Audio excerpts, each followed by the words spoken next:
Hey y'all, it's your girl Millie Chan. Let's get into the Real Housewives of Beverly Hills. Let's go. So Kyle has put together like a birthday trip for Anne Marie right here. And she said she wanted a chance for her and the girls to get to know each other because every time she's around, it's always something. There's always an argument. There's always a problem. Erica Jane is not going to be able to go because she has COVID. So the girls are on their way to Ojai. I think that's what they said. And I just love how they travel. So Garcelle and Sutton are on their way to Kyle's house. And Garcelle let Sutton know that she talked with Dorit, not Dorit. Y'all got me on that. But she had a conversation with Dorit. And she said she hashed it out. It's over. And I know a lot of people were giving her flack because she called Dorit a Karen. And she does act like one occasionally. But Garcelle keeps the girls together. Let's keep going. I absolutely love this. There's a lot of shows that could watch this as a blueprint, right? They're on the Sprinter. They're popping champagne. And Sutton is talking about her date. She went on one. We saw that. And she actually got a call back. And he's texting her. So maybe she can keep it together and keep a man.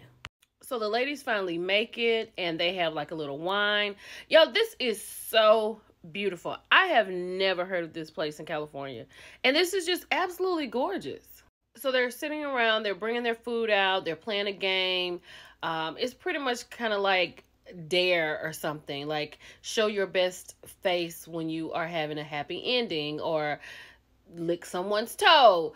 So they're having a lot of fun. So Sutton asked the question, is it ever appropriate for your husband to follow women on social media? Kyle said absolutely not. I think she said something about unaliving, right? Because she said she's had problems with women DMing Mo, her husband. Have you seen him? I get it. But she says she doesn't like it. And she tells him he doesn't have to follow each and every person. I'm sure that's a problem over there at her house.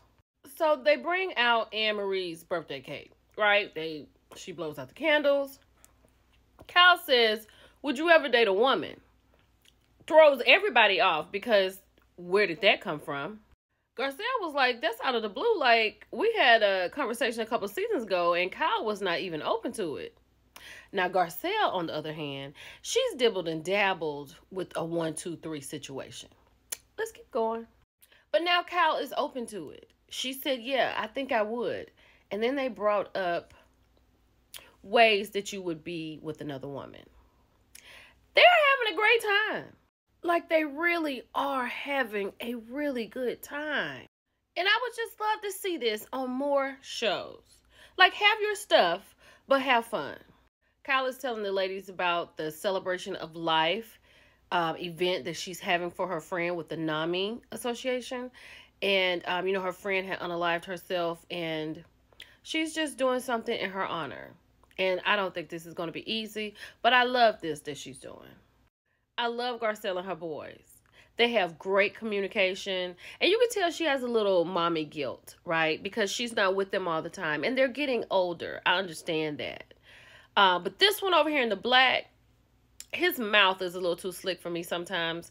But he's like ready to go. And this one in the yellow, he has a girlfriend and he is all about it. He's even gone so far as to ask Garcelle if she can stay overnight. It's a no for me, and it's a no for Garcelle, but I feel like the mommy guilt kind of sneaks in a little bit. Now they mentioned the Bang Bang. Now she's talking about the Bang Bang, and they're devastated. You brought it up. Let's talk about it. So, Dorit had a home invasion, right? PK was not home. He was in London, and she has PTSD. She's dealing with that. She feels away all the time. When she's away from the kids, when she's somewhere and it's a lot of people, she just feels uneasy. PK is traveling a lot, like in London. I don't know why he has to go over there so much. But he's traveling a lot, and she says she feels like a single mother. He said, does PTSD mean that you have to have the conversation right now? Now, she took offense to that because she said that wasn't very nice, not her words. But the counsel was like, That's how he feels. And what he's saying is, do we have to have this conversation right now? Like, when it's on your mind, do we have to talk about it if I'm not in the space to talk? I feel PK on that, because I don't need to know exactly what's going on right now as soon as I walk in the room. You're going to have to give me 30 minutes to an hour. I get that. So I don't know exactly what Dorit said to PK, but he said it felt like a forget you, not that word. And then he got really emotional. This woman cannot, like, she's like a female Martell Holt. She cannot take accountability, responsibility for anything.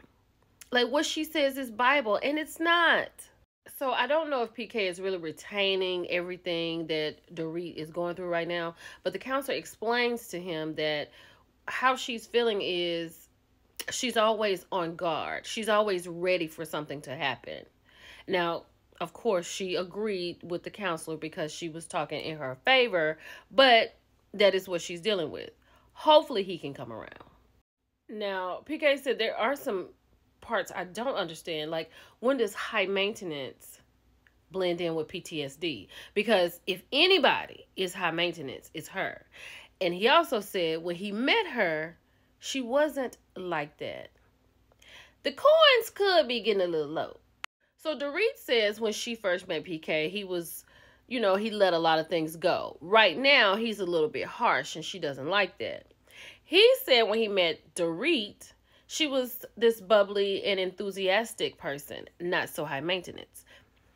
It could have a lot to do with the high maintenance. Like, you need to listen. It could be a monetary thing. I mean, why is he flying back to London so much back and forth? That is crazy. Dorit is trying to let him know this has nothing to do with her being high maintenance. It's triggers because of everything that has happened, and she wants him to be there for her, right? But his problem is he's trying to balance everything. Travel, work, her career, life, the kids. And he says sometimes you just got to be wrong. And that's not something she's willing to do. And I believe that. That's probably why he's going over there to London. Child, PK has broke down and started crying. He is a very emotional man.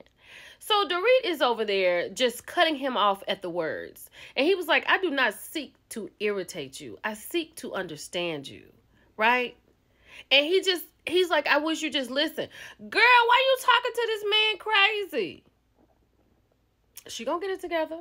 So Kyle is on her way to her celebration of life event that she's throwing for her friend who passed away, right? These are her friends. This is Teddy from a couple of seasons back on Beverly Hills, and this is Morgan down there, her new friend. She said they talk every day, they discuss everything, they know everything about each other that goes on in their life. They're even switching up pinky rings in the truck, Kyle and Morgan. Kyle's energy towards Morgan is very flirty to me. If you watch this, let me know how you think about that.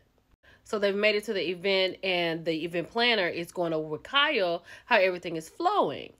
So Morgan is over there doing sound check, and in the middle of the woman talking, Kyle stops the whole entire conversation and excuses herself and watches Morgan as she does sound check.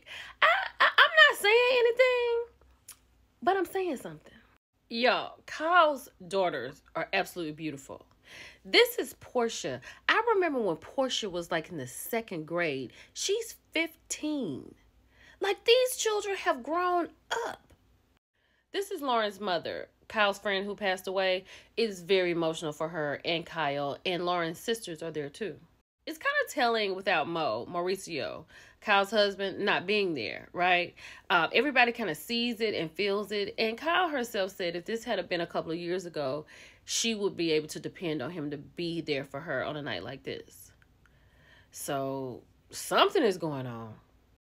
I'm about tired of Anne-Marie. Just like Crystal. She sat down and the first thing she wants to talk about is Sutton's esophagus. Girl, that's 4 episodes ago. And I'm like, Garcelle, why do you even care? And her excuse is because she's in healthcare. Girl, Sutton has doctors. You don't have anything else to talk about, Miss 8.5? Garcelle went and told Sutton that Anne-Marie is coming for her and her small esophagus.